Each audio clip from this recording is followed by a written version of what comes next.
CM Revanth రెడ్డికి Karimnagar MP అభ్యర్థి Bandi Sanjay counter ఇచ్చారు. కాంగ్రెస్ పార్టీలాగా మోదీకి మోసం చేయడం తెలియదని విమర్శించారు. కరీంనగర్కు మోదీ 12,000 కోట్లు ఇచ్చారని తెలిపారు. రాష్ట్రంలో 6 హామీలిచ్చి మాట తప్పి గాడిద గుడ్డిచ్చారని ఎద్దేవా చేశారు. తులం బంగారం ఇస్తామని గాడిద గుడ్డిచ్చారంటూ ధ్వజమెత్తారు. రాష్ట్రంలో ప్రజలను మోసం చేసి కాంగ్రెస్ పార్టీ గాడిద గుడ్డు చేతిలో పెట్టిందని మండిపడ్డారు.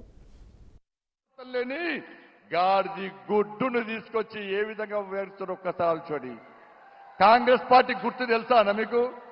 అరే మేము ఎన్నికల ప్రచారం చేస్తున్నాం, మా ప్రియతమైన నరేంద్ర మోడీ గారు మన గుర్తు ఇది, మా సిస్టమ్, మా సంస్కారం, మా పద్ధతి. ఇలా కాంగ్రెస్ పార్టీ భస్మాసురాస్త్రాన్ని తీసుకొస్తలేదన్నా. ఏం తీసుకొస్తుంది? గాడిది గుడ్డు వాళ్ళ గుర్తని తీసుకొస్తుంది కాంగ్రెస్ పార్టీ. ఇలా గాడిది గుడ్డు దేనికన్నా, నీ ప్రభుత్వమే పెద్ద గాడిది గుడ్డు. మీరు తెలంగాణ ప్రజలకు ఇచ్చింది గాడిది గుడ్డు.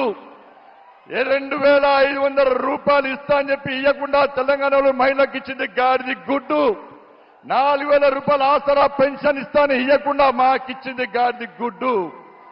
మహిళలకు తులం బంగారం ఇస్తాను ఇవ్వకుండా మోసం చేసి మాకిచ్చింది గాడిది గుడ్డు. 15